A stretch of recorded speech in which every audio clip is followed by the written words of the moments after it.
All right, welcome back to episode 4 of the Why Not Us podcast. To start things out, you are going to see one of the cameras is missing. Houston had drill. He is in the Air Force and was gone and was not able to make it this week. And so, first of all, we thank him obviously for his service and his dedication to the country, but more so, he was very easy to work with when it comes to sending his picks for us and everything, and still trying to be a part of the show, even though he's not going to be able to record with us this week. But we're going to miss him. How we doing, G? Doing good. Good. We came off a win. So before we dive into that, again, just thanks. Huge shout out to everybody who's supporting the podcast. We're getting a lot of momentum, and it's again, we've said it before, we're grateful. It's more than what we deserve, but we're having so much fun. So thanks for following along. Thanks for listening. Thanks for interacting on social media. We're having a ton of fun with this. So, G, you were at the game, man. Tell me about the game experience. Game experience. If you're a BYU fan and you haven't been there, and even if you're not a BYU fan, you need to make it to the Vale Ridge Stadium at least one time. We got down there early enough to go to the Cougar Walk. A lot of pregame fun stuff going on down there. The excitement around BYU football right now is just off the charts. It was fun seeing the players come in. Kalani dancing down the old walkway there. He's a stud. So pregame was fun. Game was awesome. Sellout again. The crowd was into it. The energy was just off the charts. It's just so fun when the stands the fans get into it, and you get one false start penalty like you did, and then everybody just goes berserk, goes to the next level. Yeah, that was just a lot of fun. Energy in the stadium was awesome. They put on quite a show. So great time at the stadium. It was awesome. Good. Well, for those who follow us on Instagram, our boy Houston had a little bit of a zoomed in photo of him slapping five with Kalani as he was coming in. Little did we know Gordon was also there. So there's a couple hands that are, slapping him as well. And Gordon was there, and your daughter and Houston's sister was there as well. So cool to see the Cougar Walk. Obviously pretty cool to be able to slap fives with the players and the coach there. How is the fans, because we're going to deep dive into this a little bit, but how was the fans, even though it was a pretty rough game, for lack of a better way to put it? Did you feel like the fans were still pretty engaged throughout the game? I think so. Yeah, I do. I mean, you could tell there was a little disappointment in the stadium when, the defense plays lights out and they get those turnovers and we get the ball down there with the short field. And the offense, we got the field goal. It's not like we didn't score, but not capitalizing with the touchdown. Mm-hmm. But with all that being said, I thought the fans were really engaged. There was a little lull in the fourth quarter when there was like 6 or 7 minutes to go. The energy wasn't quite as high then, but for the most part, the engagement from the fans was awesome through the whole game. So it was great. Well, and the commentators on TV, they highlighted it last week and this week. They were surprised with how late the fans stayed throughout the entire games for both last week and this week, even though the games seemed to be well in hand.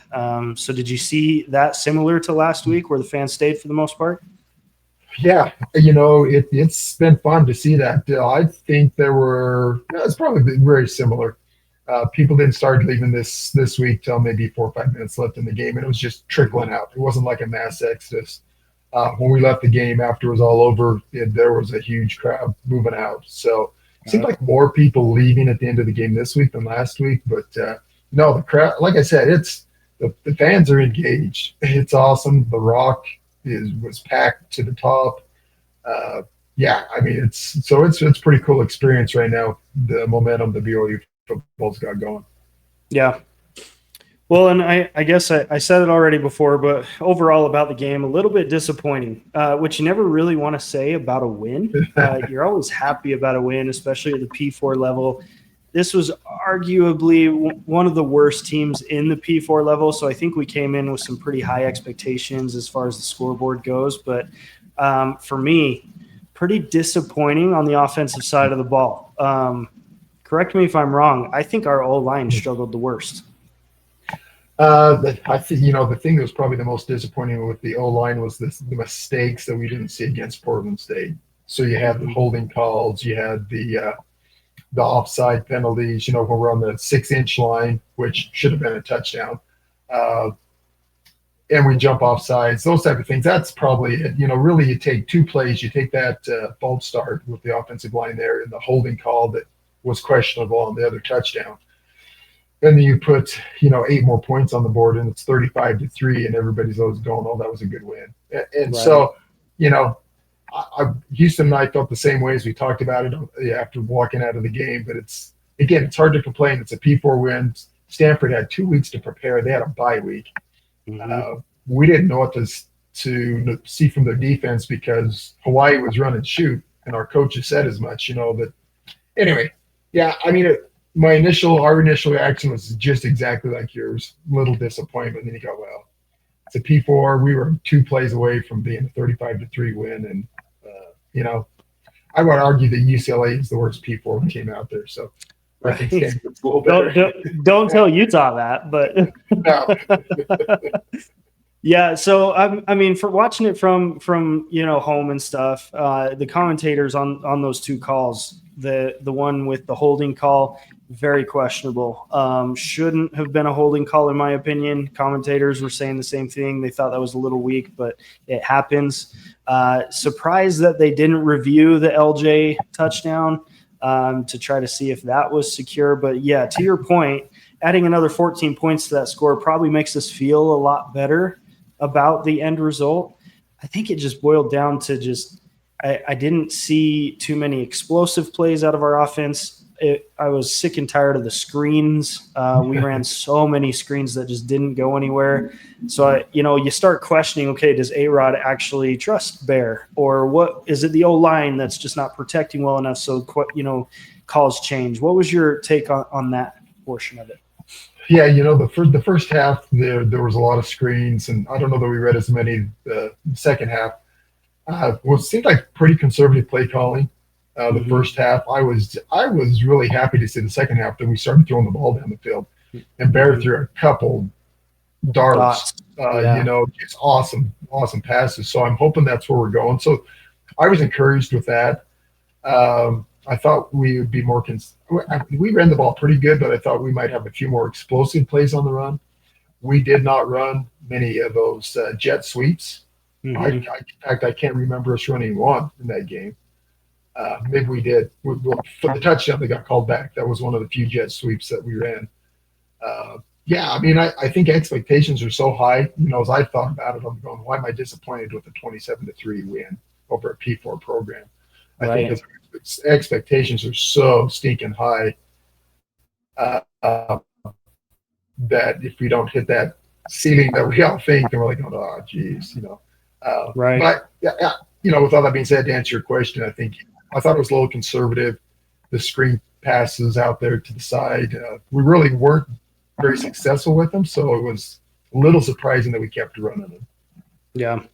Well, and I'd say the expectation was from the team as well, and the coaches. I mean, you could tell definitely in the post game, comments and stuff from the coaches and the players that they weren't fully satisfied as well. And they're like us. You want to celebrate the win. It's a P4 team, but so we're approaching a bye, which I think the more this season plays out with how it is with getting the true freshman quarterback coming in and getting him only a half of football against Portland State, then coming to Stanford and having Stanford come to you and struggling the way you did, I can't help but think this is the perfect schedule for us to prep for the Big 12. Super glad that we have a bye this week, and I never thought I'd say that.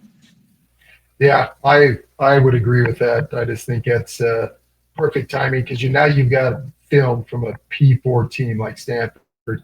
You've got 2 weeks to prep. You can go back and work on those mistakes, and a lot of them were just mental. The Mm-hmm. offside, the holding. Although the holding penalties are one of those that, and I don't know that we have that many holding penalties. But when you have a better opponent and they're a little faster and quicker, and you Mm-hmm. get out of position, then you're going to see those type of things. So now they can work on that. But with Right. all that being said, that I can't recall, and maybe you can, I don't recall the defense having a single penalty that whole game. I don't think so. And I do want to highlight on that because this is definitely not a Debbie Downer portion, but so let's just tackle that. The defense played insane. Yeah. I think 19 yards is what they allowed on rushing. 19 yards rushing. Yeah. So in 2 games, we've allowed a total of 14 rushing yards. Yeah. That's I think the stats I saw, they went back. So somebody went back, I think it was Cougar Stats. We had like 3 yards rushing allowed against Colorado, -6 or whatever it was last week, and 19 this week. So in the last 3 games, they used the comparison that LJ Martin had more carries in the Stanford game than we've allowed yards rushing in the last 3 games. That's crazy. Crazy. They're just so good. And I mean, they're flying all over the field. You know, there was one point they circled it. The commentator circled it on the screen. We had 7 people in the box, you know, disguising coverages, different things like that. Like, we just looked incredibly elite. It was crazy how good we looked. Again, it's Stanford. We understand that, but got to give credit where credit's due. Defense is elite. Yeah. You know, I know we say it's Stanford, and that's a P4 program. They have quality athletes. And like Kalani said, we have LJ Martin, Bear Bachmeyer, Tiger Bachmeyer, and a couple other that have committed to Stanford. So his point was they've got great athletes because look what we've got from them and how good they are. So I think Stanford's issue is the turmoil with the coaching staff. And then you have the players. So I think they got some quality athletes. Their D line was played pretty darn good, actually, better than I thought they would. Yeah, I agree. So overall, I mean, really happy. Obviously, we got the win. Struggled a little bit on the offensive side of the ball. Defensive side of the ball looks insane. They're going to win us some games. A couple turnovers that they got. Would like to see a little bit of improvement from my perspective on the special teams. Parker had a pretty rough game. He's struggled holding on to the ball the past 2 games. I hope he doesn't lose his spot because he had some explosive plays for us last year, but hopefully see a little bit of improvement on the special teams.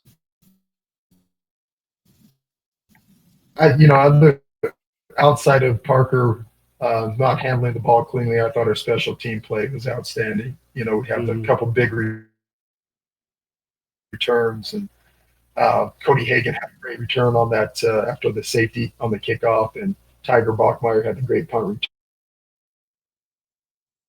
return. And so, you know, I was disappointed. Our kicker, holy cow. Oh, man. Yeah, Will Farron, man. So, you know, we got Will Farron. Yeah. So super happy for the Cougs, honestly. It was a great game. He's the man. Yep.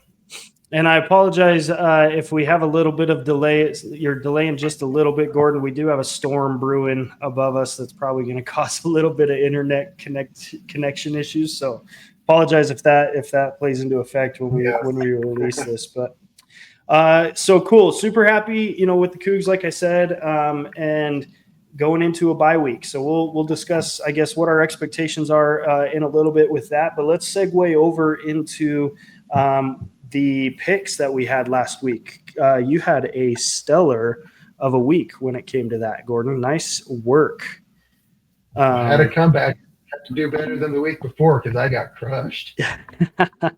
Yeah, it was a struggle the week before. Some pretty interesting games. I mean, definitely, I think the biggest surprise for me is Kansas State. Coming into this season, they were one of my picks to be at the top of the Big 12, and they struggled against an FCS opponent last week, and then this week lost in a close one to Army. Obviously lost to Iowa State week 1. Just not looking good. Avery Johnson looks like he's struggling.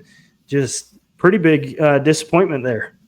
Yes, I agree with that one. That's not as advertised, that's for sure. Yeah, kind of wild. So But okay, so let's go through these real quick. So the first game that we had was the SMU Baylor game, also a very good game, very high scoring game as well. 56% of our listeners chose Baylor, along with I believe with Gordon. Sorry, Gordon chose Baylor, but me and Houston chose SMU. So you got a one up on us on that one, along with 56 of our listeners. So that's good. Yeah, they played really well. Next was Oklahoma State versus Oregon. You almost feel bad for Oklahoma State during that game. That was just brutal. We had a single voter that voted for Oklahoma State. So hats off to you for having the guts to do that. But me, you, and Houston all did Oregon in that one. So yeah. Arizona State, Mississippi State. This was another surprise. Arizona State, again, we're thinking they are going to dominate this one. At least I thought they were. And Mississippi State came out with the win on that one. Houston chose Mississippi State in that one. And so he gets kind of one up on us on that one. Yeah. And then, sorry, I'm making sure we got this here. The other one was Michigan and Oklahoma. Very good game. 57% of our listeners chose Michigan, 43% chose Oklahoma, and this is where you took another leap above us. You chose Oklahoma, and Houston and I chose Michigan. Yeah, baby. And then Houston's underdog pick was also a wild game. Kansas versus Missouri. Sad to see Kansas lose that one the way that they did, but Houston said that Kansas would cover the spread, and they did not do that. They gave it up at the last little bit there. Yes, they did. I'm pretty proud of my underdog pick. USF goes into the swamp and beats Florida. That was a very, very fun game to watch. Number one, you always want to see the SEC lose, but then obviously with our game that we have here, that's a 2-pointer for me because I chose them to pick out or to win outright. So I'm super excited about that one. Big win for Jace there. Yeah. And then for you had the Utah State Texas A&M game, and Utah State definitely covered the spread on that one. So shout out to Bronco Mendenhall for doing that and getting Gordon a point there. So. You bet. Take this with a grain of salt. This is just the tallies I've got over the weeks. We might need to go back and check the numbers here, but after a rough tally, we have Gordon has a total of 8 points after this week. Houston has a total of 8 points, and Jace has a total of 10 points after this week's picks. Right. We will not be doing the snake pick like we do this week because we want to do that with Houston and keep that tally going. But I do want to highlight, we'll have to figure this out possibly when we record next week. But the snake draft picks for the best stadium atmosphere, you and I tied on Instagram in votes on who chose the top 3. So congratulations on that. And we'll have to determine a winner somehow because it's a pretty big advantage to be able to choose first on the next snake draft. So yes, it is. You had some good ones though. Yeah. There was some good. We both had some good ones. I was showing people at work, and I didn't show people whose picks were whose. I just kind of showed the clips of the videos. And I said, hey, one person chose these 3, one person chose these 3. And there was a fair amount of people at work that were like, these 3 referring to yours were the top ones. So, nice. That was a fun one. I enjoyed that one. That was a good one. So, yep. Okay, well, we got some exciting games this week. G, I'll let you take it over from here. We'll just, like previous, just go back and forth, maybe discuss a little bit about the game. But let's go into the picks for this week in college football. Sure. All right. So this week for our picks, we started off with Colorado at Houston. So big 12 play starting off. And I don't know what to think about either one of these teams yet. I still haven't decided. Houston struggled a little bit with Rice, but then came back and won by a couple scores. Colorado beat Delaware, but Delaware, what are they? The Red Hens? I don't know what Delaware is. 31-7. They struggled early too. Yeah, it was a late one for Colorado. So for picks on this one, I'm going with Houston because it's at home at Houston. Yep. That was my deciding factor. I really think this game could go either way, but I'm going to give the home team the advantage. Yeah, I took the same approach. I just don't know a lot about either one of these teams. It's so early in the season. But yeah, where it's at home at Houston, I put these teams on equal playing field. So we'll give the home field advantage to Houston and say that they come out with the win. Houston actually chose Colorado on this one, so he's going Deion Sanders. Yeah, Houston's not going with his namesake. He's going with Colorado. Yep. That's all right. Next pick we got is Kansas State at Arizona, another Big 12 matchup, which is fun to see these coming up now. We just talked about Kansas State.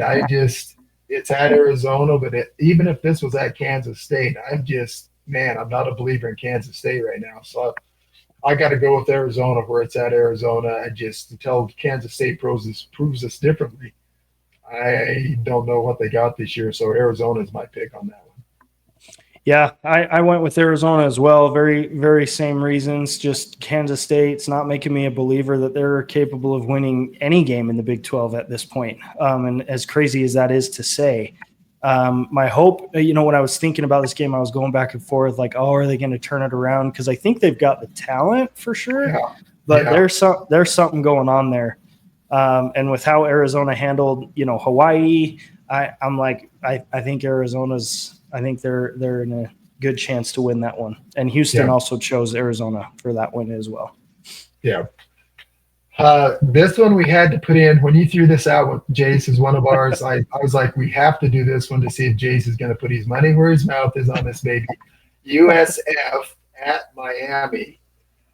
Is USF for real? I mean, they made Boise State look bad, and we're all thinking, at least I did. I'm like, well, Boise State's not very good. And then they turn around and they beat Florida at the Swamp. So I vacillated back and forth, but I'm thinking that I got to go with Miami on this one.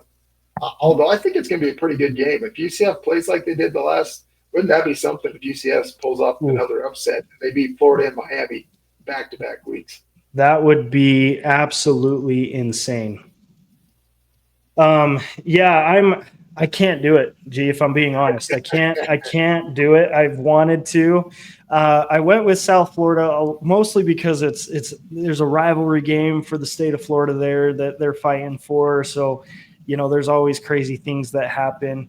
But I think Miami is a lot better this year than what they were last year. I felt like they were a little overrated last year, but quarterback's looking really good. And I think that they take care of USF in dominant fashion. As much as I would love to see USF take that, I'm turning into a small USF fan because of this thing that we got going on here. But USF is Boise State's best resume card. Like their best win of the year is a loss to USF. Like it's crazy. Exactly. Yeah. Oh man. Houston. Houston also chose Miami, so I think we're all going with Miami on that one. Yeah, the other little factor on that game was you come off an emotional win like USF did against Florida. Can you keep that up for another week with that emotional high? So anyway, it'll be interesting to see. All right, the next one, our last one here, Georgia at Tennessee. And, Georgia's good. Georgia's been so good over the last few years, and I'm the odd man out, but I was last week the odd man out here. I'm going to Tennessee. Georgia this last week, I believe it was Austin P they played, and it was 21-6 or something. Yeah, it was not the most convincing win on an FCS opponent. No, so I was looking at that, and who knows? I didn't see the game, so I'm just going off the score, which is that's sometimes a really bad thing to do.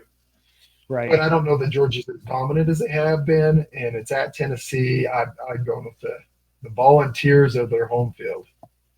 That is a tough place to play football. It is loud there. I am going with Georgia, kind of for what you stated as far as they're just so dominant year in and year out. And I think it's going to continue this year. So Georgia for the win on that one. And then Houston also has Georgia. So you are the odd man out on that one. Chance to take another lead with us on that, because we have a lot of the same picks this week. It's not that spread out. So go Tennessee. Yeah. Okay, underdogs. All right, underdogs for the week. So I'll start off with mine here. New Mexico at UCLA. I like this They pick a got lot. UCLA as a 15.5-point favorite.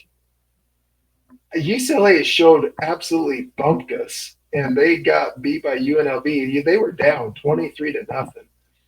I say a little controversy with their quarterback that they paid millions for to get in there, and there's a little bit of turmoil there. So I'm saying New Mexico will definitely cover the spread on that game. I'm not know if I'm brave enough to go with an outright pick on that one, because New Mexico's not a great team, but I'm going to say they're going to cover the spread against UCLA.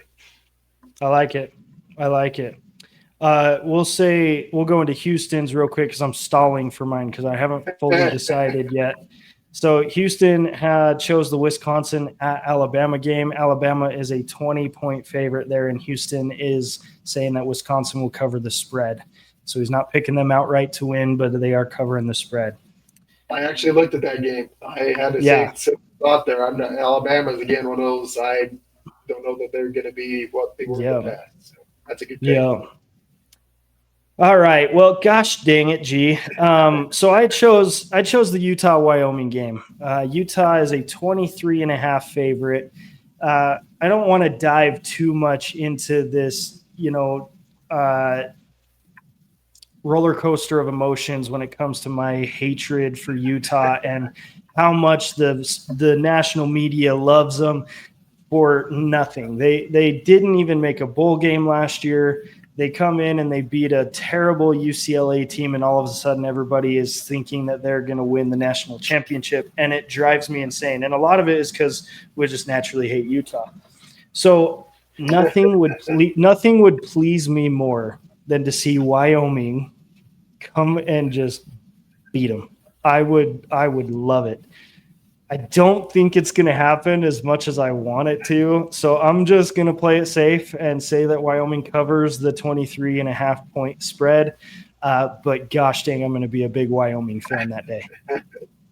Amen, brother. That is at Wyoming. So, that's I'm with you. I don't know that Wyoming's going to win, but this is not the Utah show, but just BYU wins, drops 2 places. They were not in the top 25, but they drop a spot after a win against Stanford. Utah beats Cal Poly, FCS team, and jumps 5 spots. I'm just not sure, again, what the heck is the thought process there with that. So anyway, we'll leave that at that. We don't want to talk anymore about that. Well, and I guess to the BYU side of things, this happened pretty, a little bit last year. BYU was severely underrated, and it seemed to motivate the team quite a bit to where, even Kalani came out with what I consider his new slogan, which I'm all in on, which is they don't know, but they're about to find out. So part of me is just like trying to mentally be okay with the lack of recognition to BYU and how good we are in the national media, because then we're going to take that approach that they don't know, but they're about to find out. Yeah. So, anyways, a lot of the disrespect a lot of the disrespect I think is coming from the fact that all this freshman quarterback talk that I'm like, oh, look, you can't base your rankings on what you think is going to happen. You need to base your rankings on what has happened this year, not last year. Or what is currently happening. Yeah. What's currently happening. Yes. There you go. mean, and like USF, I think they jumped up to like 17th or 18th. So you look at something like that and you're like, yes, that is deserved. They beat a Boise State team that made the college football playoffs last year. They beat Florida in the swamp. Like, you look at something like that and you have no problem with that. Like, that is well deserved. Utah beats UCLA, who is one of the worst Power 4 conferences or worst Power 4 teams in the country. And all of Amen. a sudden everyone's saying that they're going to win the Big 12 and they deserve to be in the top 25 immediately. And yeah, anyways, I digress. We're not going to talk about that anymore. So we got some good picks. Like I said, I think it's going to come down to the underdogs and that Georgia-Tennessee game, as well as the Colorado-Houston game could be a pretty big one because Houston's kind of the lone man out on that one. So a couple good games that'll give us a little bit of spread on our own individual competition here. But looking forward to a good week of college football, even though BYU will have a bye. What are you hoping for this week? What do you hope to see the Cougs do during the bye week? I think the thing with a bye week, it's for a fan, I hate bye weeks because we got to wait 2 weeks to see a game. But I think the team, what they'll do is with it, I think Bear's awesome and a great quarterback, but it's one of those you can refine things with him. You've got some game film now, like I said earlier. You can go in, you can coach him up. He can see what he did in those, and then you can work on your.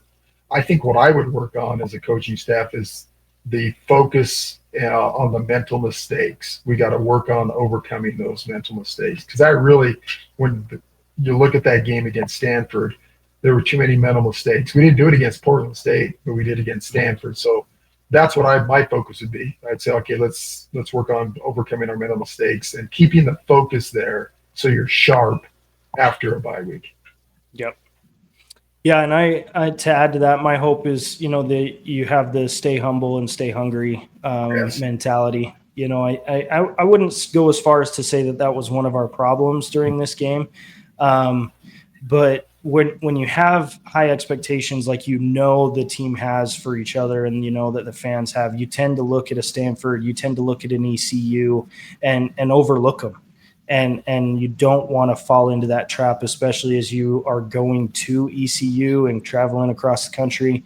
And so my hope is, to your point, lock in a couple mistakes mentally, all that stuff, but then also just be ready to go and put a pounding on ECU, show the country what you're capable of, stay humble, stay hungry, heal up for some of the people. Hopefully JoJo's okay. We saw that he went out with kind of an upper body injury there. So get some of the injured boys healed up and hopefully we go to ECU here in 2 weeks and handle business.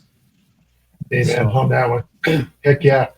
So it's our defense. Just a little plug for our defense. I think we're number one in rush yards allowed at this point in time. I think we're number one in scoring defense in the nation after 2 games, and number 3, I think, in total defense. So just a shout out to our defense. Just amazing. And we got 2 picks. Just amazing. Haven't allowed a touchdown in 2 games. I mean, that's hard to do in college football. I mean, yes, it is. I don't care who you're playing. That is hard to do because even, take Portland State, for example, you had the twos and threes in. Usually that's when teams like that get a touchdown or 2. And so credit to Coach Hill, man. He's an absolute dog.